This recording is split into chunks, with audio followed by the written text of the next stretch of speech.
This has been an absolutely brutal video to make. It should not have been at all. This should have been relatively low effort compared to some of the stuff I do, but the thing is I recorded this whole thing, wrong settings, and it was worthless. I had to throw it out. It sounded like I was talking in the middle of a cave of wonders, yelling for Aladdin to run and grab me a lamp or something. It was terrible. But hey, we're here now.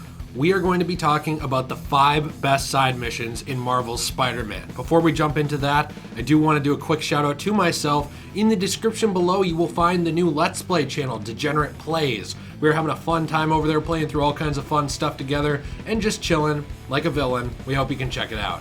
So without further ado, let's hit it and talk about the 5 best side missions in Marvel's Spider-Man. I do want to say one thing. The side missions in this game kind of are garbage, a lot of them. A lot of them are not very good. So we had to work with what we could because I love this game. I definitely want to give it the credit it deserves.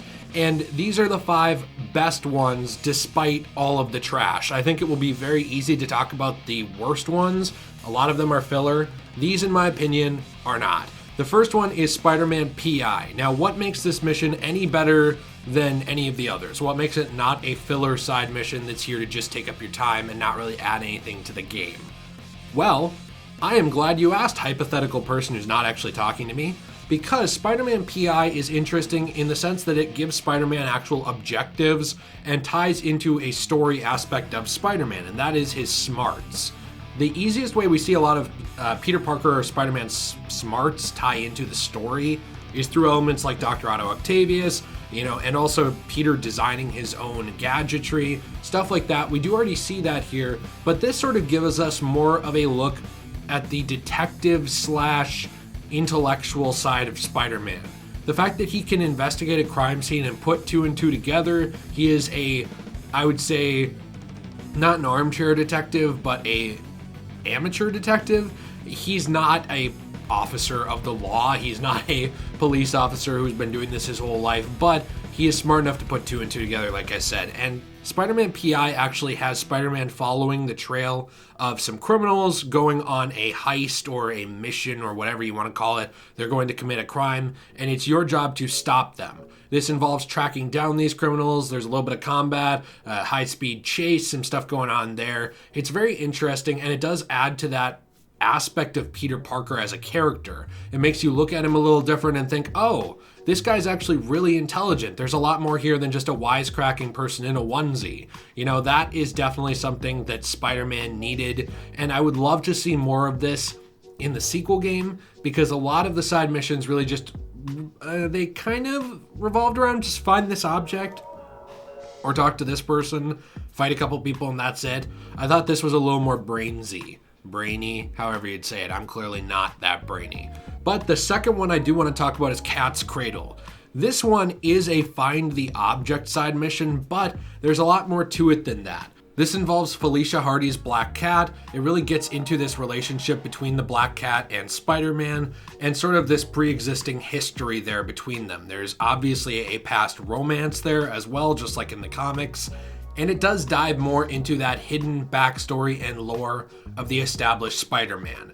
It fleshes out this idea of Spider-Man being in his prime, having a history with all kinds of characters, including Black Cat, and how does that tie into how he interacts with them today. So you kind of see what Black Cat has been up to a little bit, what she's doing, and you track down these cat totems or miniature cats that she has left around the city. You take pictures of them, you get little phone messages from Black Cat that reveal bits of the story and bits of what's going on with her. And it's just a very interesting side mission because of that. Now, on its own, if it was just find the camera, aim in, take a picture, would it be as interesting? No, but that context that is provided in the world around this mission really does help elevate it to be one of the better side missions in the game. It also is a different take on collectibles than some games are able to do because they have this lore significance, which this game is really good at with the backpacks as well. And it ties that collectible feeling of Spider-Man into the main and side aspects of the game. It's great to see. I hope they do something similar in the next game, but a bit better thought out, because this does sort of just peter out at the end. because you sort of just come to a point where you find out, hey, none of this really mattered that much, and Black Cat was using you the whole time and that's it, and you don't actually encounter her until the DLC. It'd be great to see this a little more fleshed out in some form in the future. I also absolutely love storming the castle, even though it is definitely a missed opportunity to use the Punisher, who is Frank Castle. Regardless, this is a bit of a dollar store version of Strangers and Freaks, not Streaks. What am I talking about? Get my mind out of the gutter, I'm sorry. This is a dollar store version of Strangers and Freaks in some ways, because it does sort of tie into this idea of Spider-Man talking to all these different New Yorkers. They all have their own quirks, they're interesting people. This one involves a bird watcher, pigeon watcher, whatever you want to call him, who is watching down into Central Park, sees a crime kind of taking place, and you get involved with that. You go to this castle in the middle of Central Park, which is really cool. I would assume it's based on a real place, since pretty much a lot of this map is, I don't know. And you take part in a fight here, end up tracking down a bird that tries to steal a flash drive. Don't ask, it's complicated. This is Spider-Man business.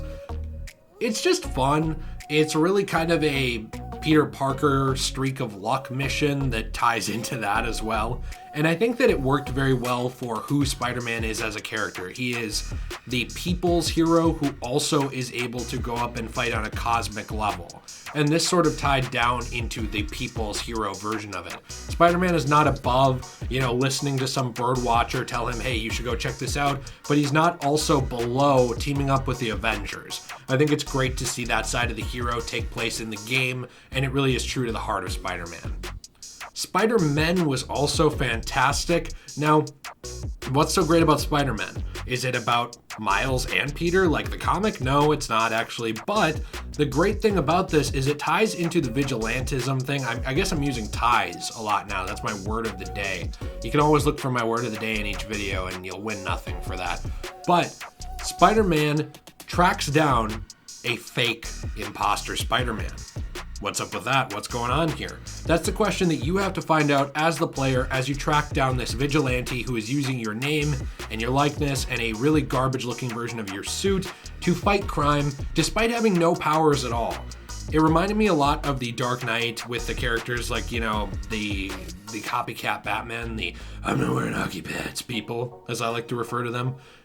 It's an interesting idea because if you are a vigilante in the position of Spider-Man or Batman or any of these people, yes, there's going to be people inspired by you, but there's also going to be people just copycatting you who maybe shouldn't be doing this. This kind of gets into that a little bit while also expanding on that New Yorker idea and the fact that everybody has a bit of fight in them because of Spider-Man. It was neat to see. It's got interesting gameplay elements such as tracking down this Spider-Man, getting in some fights, even fighting alongside him.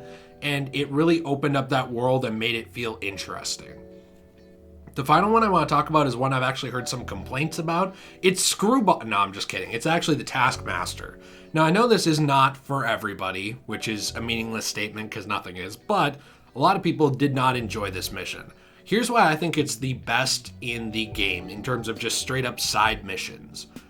This actual mission ties into an optional boss fight that happens several times over the course of the game and expands Spider-Man's mythos and villains rogues gallery. It ties Taskmaster from the comics into the game. This is a character who is able to watch and mimic his opponents and, do their combat moves. So he watches Spider-Man do a web swing kick. He can do that. You fight him and he does that. He can anticipate a lot of your moves and dodge them or block them.